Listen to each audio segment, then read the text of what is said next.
Hello, Father. Hello. Happy New Year sa inyo lahat dyan, Father. Anong pangalan? Ilang oras na lang New Year na New Year na. Anong pangalan mo, bro? Ako si Brother Lito, Father. Brother Lito. Brother Lito. Taga saan? Yes, Father. Taga Cavite. Cavite. Sige, bro.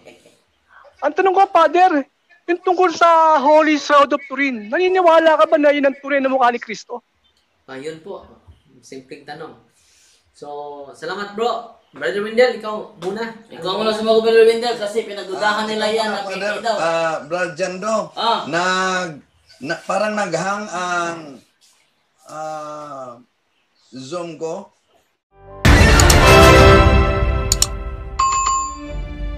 Ipa tayo na naman sa ibang magtatanong. Ito, Galaxy J7 Core. Ay, unahin mo si Galaxy J7 Core. Yan. Paki-unmute mo, brother. Hello, Father. Hello. Happy New Year sa inyo lahat dyan, Father. Anong pangalan? Ilang oras na lang New Year na New Year na. Anong pangalan mo, bro? Ako si Brother Lito, Father. Brother Lito. Brother Lito. Taga saan? Yes, Father. Taga Cavite. Cavite.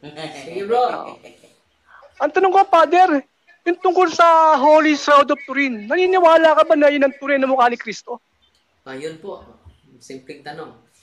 So, salamat, bro. Brother Wendell, ikaw muna. Ikaw muna sumagot, Brother Wendell.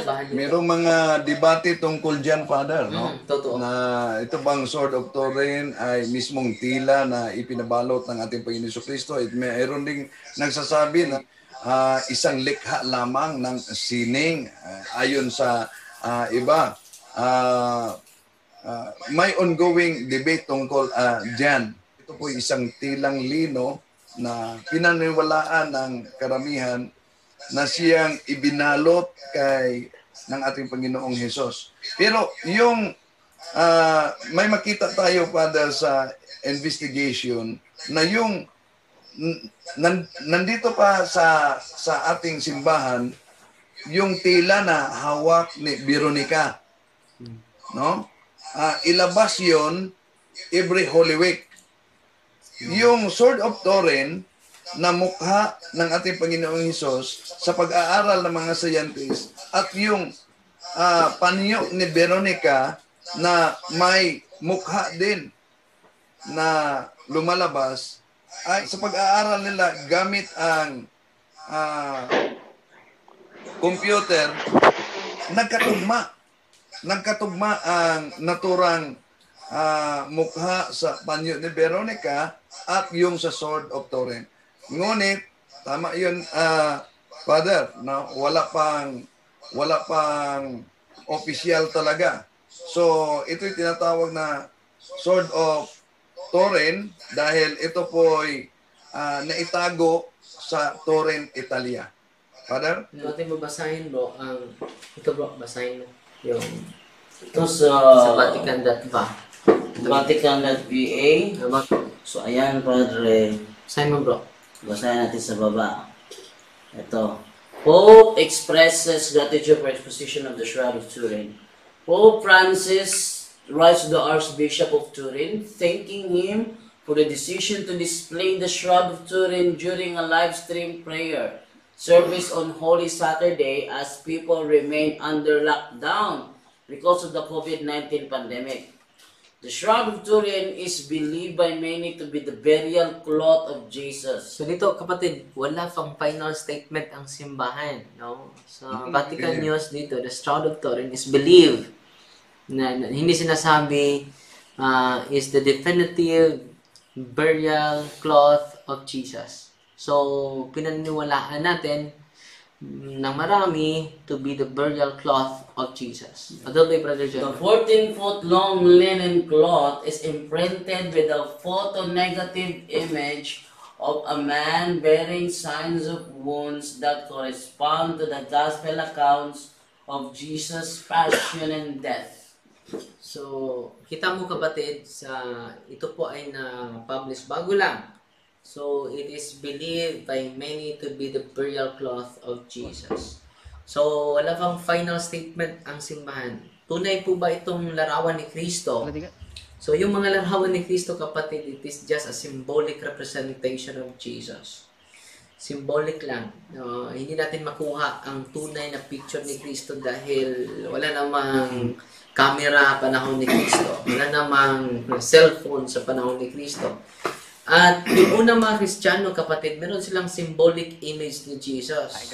Yung symbolic image ni Jesus ay isda. Kaya nga, yung mga pari, yung mga stola ng pari ay may isda. So, nung una, sa first century, kapag hindi magkikilala ang mga unang Kristiyano, guguhit sila ng isda. No? Una, guguhit sila ng ulo ng isda. Kapag ang isa na bago nilang kilala ay magpatuloy na magguhit sa katawan ng isda, ang isa yung ang Tagalog ng ikog sa isda. Buntot ng isda at mabuo ang buong isda, magyakapan sila. We are Christian. So, a lot of symbolic representation sa Panginoon, isda, bato, sa base sa Ebanghelyo, at yung mga images na nandyan sa Shroud of Turin, patuloy pa.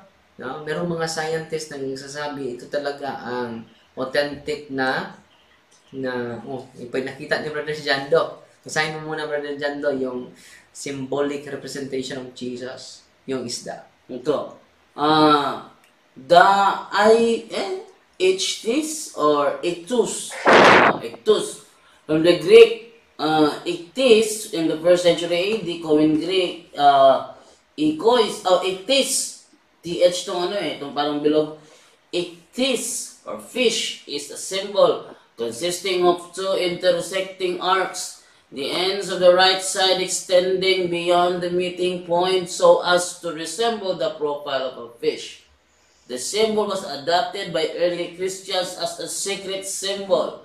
It is not known colloquially as the sign of the fish or the Jesus fish. So kita mo, kapatid, maraming mga symbol si Kristo dahil inuusig sila. So ginagamit ng mga Kristiyano the feast as a symbol of Jesus Christ. At yung Shroud of Turin, sabi dito sa official na statement ng simbahan, is believed by many people as the burial cloth of Jesus Christ. Wala pa tayong definitive na statement. So, kapatid, no, wala talaga tayong exact na image sa ating Panginoon. Pero meron tayong mga symbolic representation ng Panginoon. Yung mga katakom sa mga unang Kristiyano, ginuguhit nila si Kristo, mataas ang buhok, no? Sa 1st century, 2nd century, 3rd century. So, kita mo, kapatid, ginuguhit nila. No? Yung pagguhit nila ay magkatulad din sa naguhit sa Shroud of Turin. So, kung totoo na ginuguhit yon, ang Shroud of Turin, nababase pala yon sa mga 1st, 2nd, 3rd century na mga artist na mga Kristiyano. Yung mga katakom na nakapunta tayo sa Roma, meron talagang nakita natin na image ni Kristo, a good shepherd, image ng mga apostol, doon sa kanilang katakom sa Roma. So, matrace natin sa 1st century, 2nd century, 3rd century. So, bakit ba tayo merong image ni Kristo? Yung image ay simbolo po yon na meron tayong relasyon sa isang tao. So, tayong mga Katoliko, bakit marami tayong image ni Kristo, image ni Maria, image ng mga apostol? Dahil ang simbahang ito ay may relasyon kay Kristo at sa mga apostol.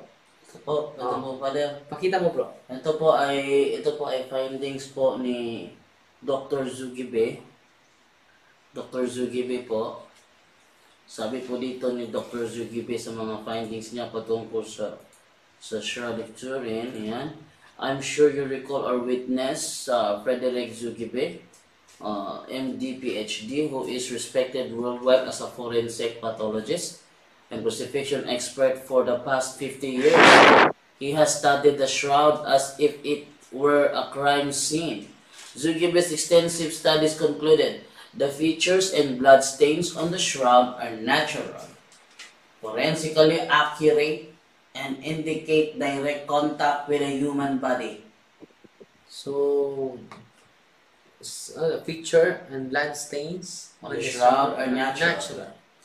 forensically Accurate. and indicate direct contact with a body, With human the body. So dito bro, mayroong isang scientist, no? Si Frederick Zugibe. Zipe. Zugibe, yung ano sa Sa Eucharistic Eucharistic Patuloy, bro. miracle. Patuloy, bro. Sabi niya, the image was definitely not applied by an artist's hand. Oh, So hindi siya art. hindi gawa ng isang artist. Hindi siya gawa ng Patuloy, artist. brother Jan, no? Severe anxiety such as Christ suffered in the Garden of Gethsemane caused hematidrosis, or sweat became blood. Yun, nasa Bible yun. Patuloy, brother Jan. The scourging was particularly brutal. The crown of thorns was in the shape of a cup, not a circlet. It caused trigeminal neuralgia, the worst pain that man is heir to. It is devastating and unbearable. The shroud reflects blows to the man's forehead, brow, right upper lip, jaw, and nose. Yan. Shoulder abrasions are consistent with injuries sustained while carrying the crossface of the cross. There is little doubt that Jesus stumbled and fell numerous times before arriving at Calvary. I find it extraordinary that he, or Christ, was able to make the trek to Calvary at all in the condition he was in.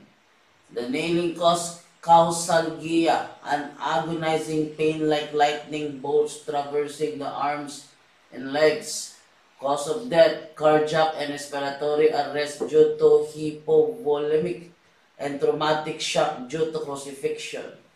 Travertine aragonite, thus taken from the foot area of the shroud, was a strong match to samples taken from Jerusalem. In spite of the bleeding and brutality depicted in the movie The Passion of the Christ, it is important to emphasize that Jesus actually suffered more than that. So, hindi siya sa Passion of Christ, sa reality is, Jesus actually suffered more than the movie showed. Grabe. So, kapatid, dito, klaro-klaro na isang hindi basta-bastang tao na yung art sa Shroud of Turin ay hindi gawa ng isang human artist. So, eksperto na po ito sa mga art, no? So, meron talagang hindi magkatugma ng mga analysis. Pero kinuha ni Brother Jando yung patunay na hindi gawa ng human artist. Kaya ang simbahan, sabi niya, believed by many as the authentic cloth, burial cloth of Jesus Christ. Maganda, basahin natin sino si Roderick Thomas Zugibe. Ito po, siya po ay May 1928, September 6, 2013, was the chief medical examiner of Rockland County, New York, from 1969 to 2002. Zugibe was one of the United States' most prominent forensics experts, known for his research and books on forensic medicine, as well as his crucifixion and Shroud of Turin studies. So, ito si Frederick Thomas Zugibe, kapatid, hindi basta-basta, no? Isang Amerikano pala ito. Scientific talaga. Most prominent forensics experts. So, hindi basta-basta, kapatid, ang kanyang statement. Mabigat po. Mabigat na mabigat. Pero ang simbahan, sabi ng simbahan, it is believed by many, no? Many, that it is the burial cloth of Jesus Christ. At yan po nababase ang mga secret images natin, no? At ang Shroud of Turin, bro, i-search mo mga anong taon na recover ang Shroud of Turin. Sige, try natin search At natin. mo na i-search kung anong taon na recover ang Shroud of Turin. Okay, tingnan po natin. Or history of Shroud of Turin. Ating tingnan, kapatid. Sabi dito sa Britannica.com. Yan. Shroud of Turin, also called Holy Shroud, Italian Santa Sindone, a length of linen that for centuries was purported to be the burial garment of Jesus Christ. It has been preserved since 1578 in the Royal Chapel of the Cathedral of San Giovanni Battista, in Turin. So, tingnan mo yung history, bro. Tingnan natin. Silipin na lang natin. Ito. Ito. Measuring 4.3 meters and feet 3 inches long, blah blah blah. It seems to portray two faint brownish images, those of the back and front of a gaunt, sunken eye. Teka, walang asang kailan ba ito na discover. The shroud first emerged historically in 1354 when it is recorded in the hands of a famed knight, Geoffroy de Charnay, Seigneur de Laire. In 1389, when it went on exhibition, it was denounced as false by the local bishops of Troyes, who declared it cunningly painted, the truth being attested by the artist who painted it. Meron daw dito nag-paint daw. Sabi dito sa Britannica.com, may nag-paint. Pero sabi ng forensic expert, it is not made by human hand. Ipatuloy ba? Okay, tuloy natin. The Avignon Antipope Clement VII reigned in 1378 to 1394, although he refrained from expressing his opinion on the shroud's authenticity, sanctioned its use as an object of devotion, provided it be exhibited as an image of representation of the true shroud. Subsequent popes from Julius II on, however, took its authenticity for granted. In 1453, Geoffroy de Charnay's granddaughter Margaret gave the shroud to the House of Savoy at Chambéry, and there it was damaged by fire and water in 1532. It was moved to the new Savoyard capital of Turin in 1578. Ever since, it has been publicly exhibited only rarely, as in recent times on the marriage of Prince Umberto in 1931, and on the 400th anniversary of its arrival in Turin in 1978. In 1998 and 2000, Pope John Paul II arranged for public viewings. He called the shroud a mirror of the gospel. Pope Benedict XVI similarly arranged a public display in 2010, and Pope Francis made a pilgrimage to see it in 2015. A replica of the shroud is housed in the Museum of the Shroud in Turin. So, kapatid, klaro-klaro dito na si John Paul ang sabi na the shrouds mirror of the gospel. So, ito po ay nagbigay buhay sa ebanghelyo dahil nakikita natin ang suffering, ang pagkasakit, anong Tagalog ng suffering? Paghihirap. Ang paghihirap ni Kristo. At si Pope Benedict XVI, sabi niya, dinidisplay niya publicly. At sabi ni Pope Francis, a replica of the shroud is housed in the Museum of the Shroud in Turin. So it is a symbolic representation, kapatid. At wala pa talagang final statement ang simbahan dito. Pero it is the mystery of our faith na meron tayong ganitong imahe. Mismo ang mga scientists ay namangha. Mismo ang mga scientists ay parang hindi nagkatugma ang kanilang mga pahayag.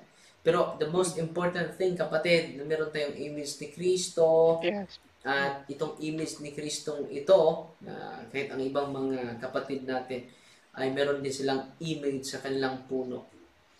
Meron din silang image sa kanilang leader. Dahil si Kristo po ang leader natin, meron tayong particular image sa Kanya. At meron ba tayong batayan nito? Meron. Sa 1st, 2nd, and 3rd century, yung mga catacombs ng unang mga Kristiyano, meron silang ibinuguhit na larawan mismo ni Kristo. Hanggang ngayon, ay nasa atin pa.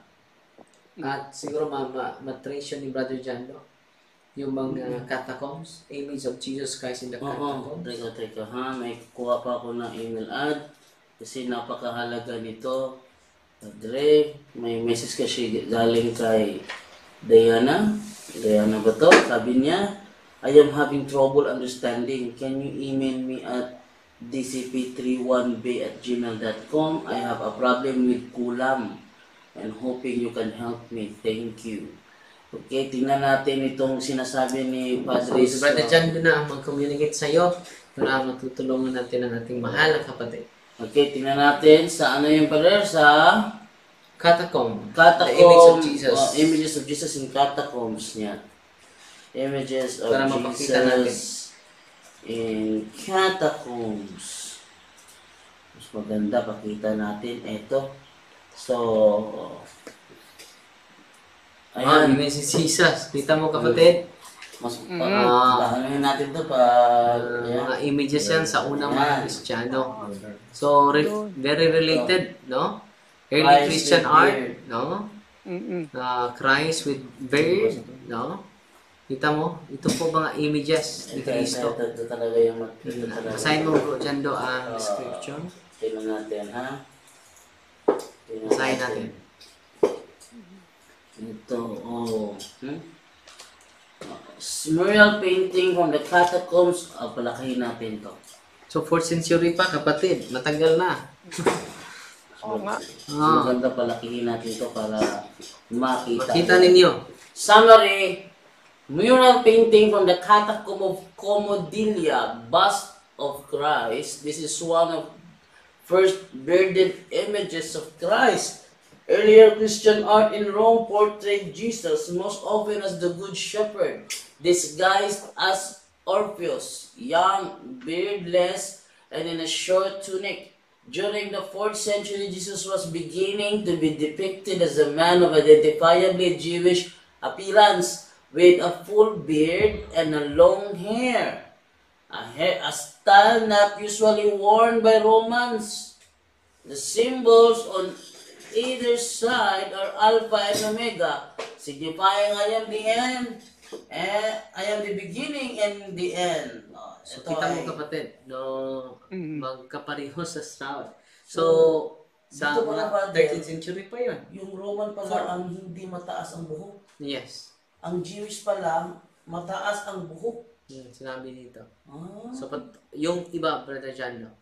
Pakita natin. Sa 4th century pa ito, kapatid.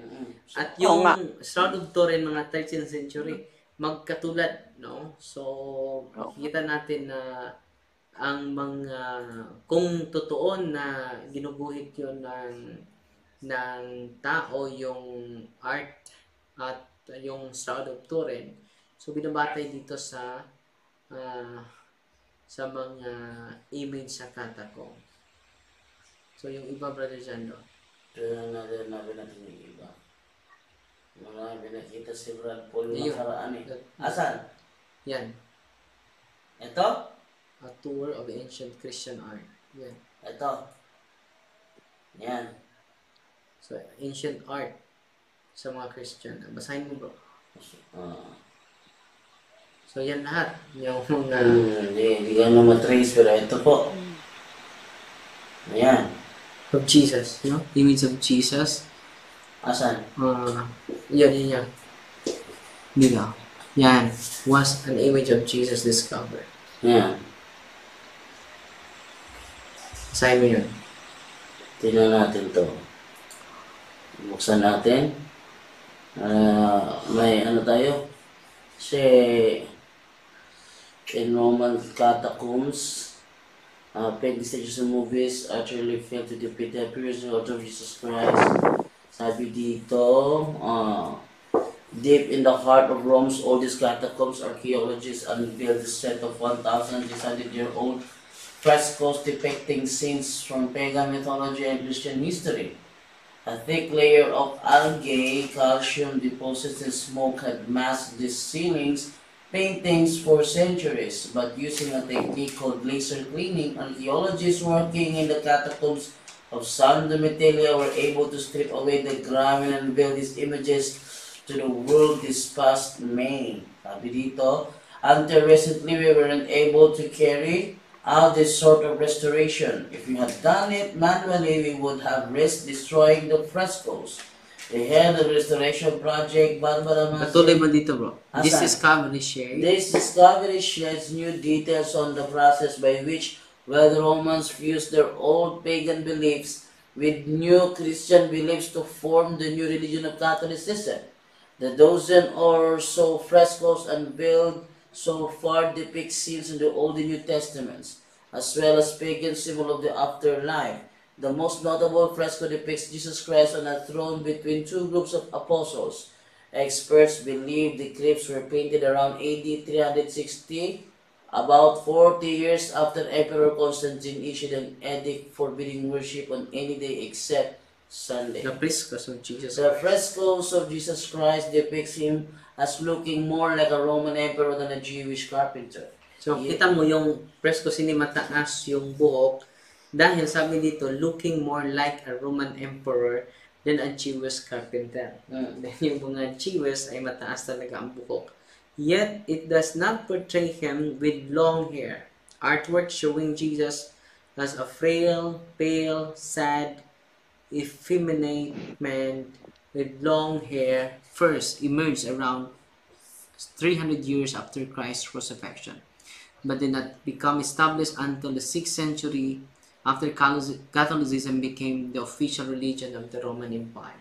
So kapatid, kita mo na meron talaga tayong mga images sa 1st, 2nd, and 3rd century ng mga unang Kristiyano. At ito po ay naipasa hanggang ngayon.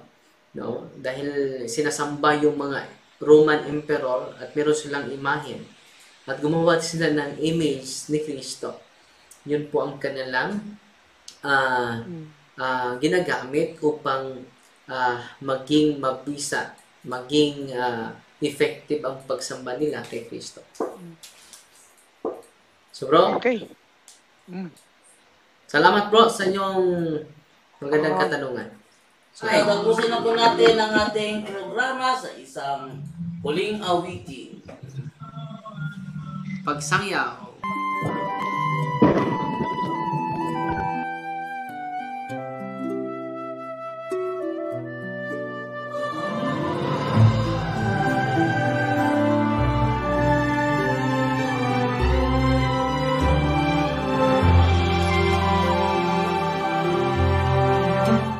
Paglipay o pagmaya sa ulugon ta,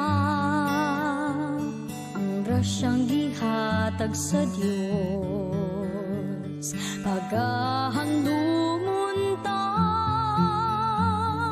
gasa gihatag niya sa unang mga Kristiyano. Ang batang Jesus ang tunay niyo, tinubdan sa pagtuo. Atong isangya ang pagtuo ni Kristo,